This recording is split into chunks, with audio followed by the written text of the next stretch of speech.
5 साल की बेटी बाजार में गोलगप्पे खाने के लिए मचल गई। किस भाव से दिए भाई? पापा ने सवाल किया। 10 रुपए के 8 दिए हैं, गोलगप्पे वाले ने जवाब दिया। पापा को मालूम नहीं था गोलगप्पे इतने महंगे हो गए हैं।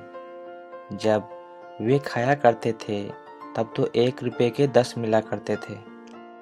पापा ने जेब में हाथ डाला, 15 रुपए बचे थे। बाकी रुपए घर की ज़रूरत का सामान लेने में खर्च हो गए थे। उनका गांव शहर से दूर है, 10 रुपए तो बस किराए में लग जाने हैं। नहीं भाई, 5 रुपए में 10 दो तो ठीक है, वरना नहीं लेने। यह सुनकर बेटी ने मुंह फुला लिया। अरे अब चलो भी, नहीं लेने इतने महंगे। पापा के माथे पर लकीरें उभर आई। अरे खा लेने दो ना साहब, अभी आपके घर में है तो आपसे लाड भी कर सकती है। कल को पराये घर चली गई तो पता नहीं ऐसे मचल पाएगी या नहीं।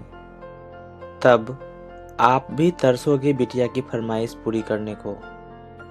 गोलगप्पे वाले के शब्द थे तो चुभने वाले, पर उन्हें सुनकर पापा को अपनी बड़ी बेटी की याद आ गई, जिसकी शादी उसने 3 साल पहले एक खाते पीते पढ़े लिखे परिवार में की थी।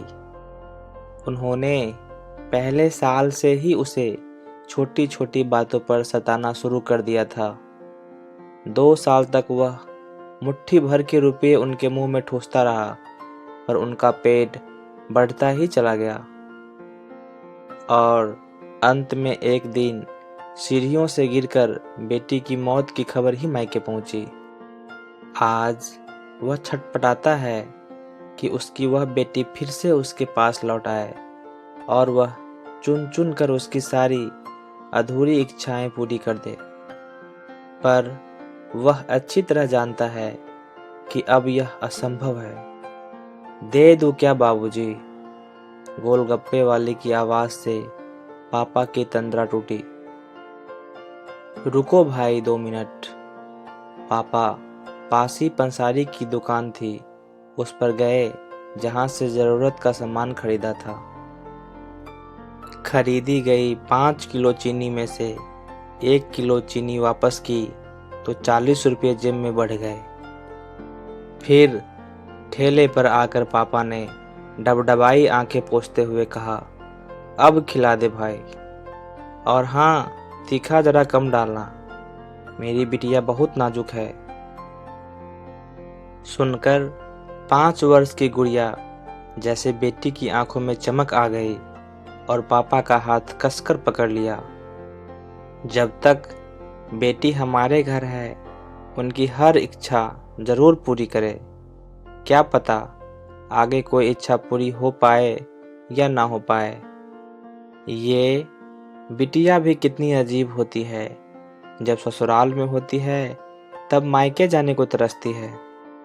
सोचती है कि घर जाकर माँ को ये बताऊंगी, पापा से ये मांगूंगी, बहन से ये कहूंगी, भाई को सबक सिखाऊंगी और मौज मस्ती करूंगी। लेकिन जब सच में मायके जाती है तो एकदम शांत हो जाती है, किसी से कुछ नहीं बोलती, बस माँ बाप भाई बहन से गले मिलती है, बहुत खुश होती है, भूल जाती है कुछ पल के लिए पति ससुराल सब। क्योंकि एक अनोखा प्यार होता है मायके में, एक अलग ही कशिश होती है मायके में। ससुराल में कितना भी प्यार मिले, माँ बाप की एक मुस्कान को तरसती हैं ये बेटियां। ससुराल में कितना भी रोए, पर मायके में एक भी आंसू नहीं बहाती है ये बेटियां, क्योंकि बेटियों का सिर्फ एक ही आंसू माँ बाप भाई बहन को हिला देता है, रुला देता है। कितनी अजीब है ये बेटियां, कितनी नटखट हैं ये बेटियां, भगवान की अनमोल देन है ये बेटियां। हो सके तो बेटियों को बहुत प्यार दें, उन्हें कभी ना रुलाएं, क्योंकि ये अनमोल बेटी दो परिवार जोड़ती है, दो रिश्तों को साथ लाती है अपने प्यार और मुस्कान से। हम चाहते हैं कि सभी बेटियां खुश रहे हमेशा, भले ही वो मायके में हो या ससुराल में। खुशकिस्मत है वो जो बेटी के बाप हैं। उन्हें भरपूर प्यार दें, दुलार करें और यही व्यवहार अपनी पत्नी के साथ भी करें, क्योंकि वो भी किसी की बेटी है और अपने पिता की छोड़कर आपके साथ पूरी जिंदगी बिताने आई है।